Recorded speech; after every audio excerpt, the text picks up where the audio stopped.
Tinuldo ka na po netong si Miss Sharon Cuneta ang ginagawang issue netong mga haters.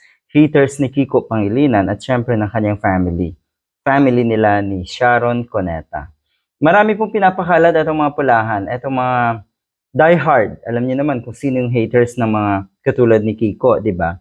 Pinapakalat na kung ano ay hiwalay na may kabit si ganito at si ganire. Yan po ang totoong intensyon. Sirain. Okay, sirain ang mga katulad ni Kiko Pangilinan. Yan po ang totoong ginagawa ng mga pulahan, lalo na po yung mga nasa social media. Yung kanilang galit, wala namang dahilan. Okay?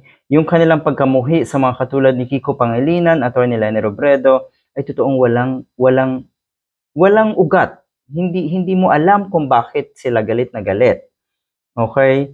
Sa madalit salita, iisipin mo talaga na trabaho nila yan. Trabaho nilang manira at magpakalat nga ng fake news. So eto, magandang kahit papaano ay nililinaw ng mga katulad ni Sharon Cuneta dahil talagang pinagpipiestahan ito sa social media.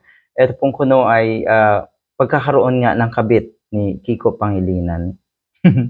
Matindi, no? Lahat na lang talaga. Lahat na lang ng issue ibabato sa mga or sa opposition netong mga pulahan at ng mga diehard. Mantakin mo ganyan ang trabaho na tipong ipagmamalaki nyo, 'di ba?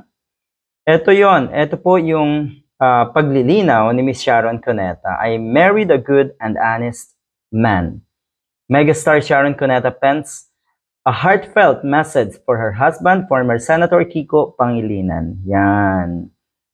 Napakatagal na gustong pabagsakin, gustong sirain na itong mga uto-uto nating kababayan ang mga katulad ni Miss Sharon Cuneta. Pero yun nga, wala namang nagtatagumpay sa kanila. Sa halip, lalo silang naging desperado.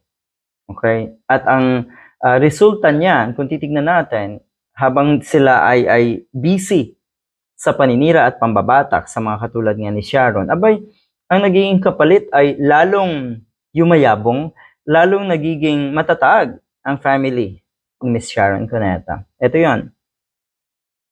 Kiko and I are not perfect. We may be going in different directions, disagreeing about the future, but all these qualities she has. I married a good man and honest man. Yun. Ibig sabihin, maliwanag dito na wala silang problema, nagkakaroon ng problema, yes, pero yung ina-expect na malaking problema na hiwalayan, at yun nga, yung pagkakaroon ng kabit ni Kiko Pangilinan, wala pong katotohanan yon. Ayon dito sa post or pahayag na ito, ni Miss Sharon Cuneta. Thank you, neighbor. Love you always. And thank you too for being a great dad to our kids. Ayun. I love you too.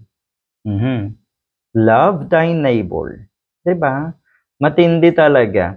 Lahat ng nasa oposisyon na makikilala or nakikita natin na talagang malaking personalidad, talaga pong target na itong mga pulahan.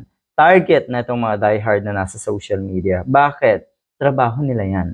Isipin na lang natin, yan ang pinagkakakitaan, babang uri actually, ng trabaho na itong mga diehard at mga pulahan. Diba? Yak!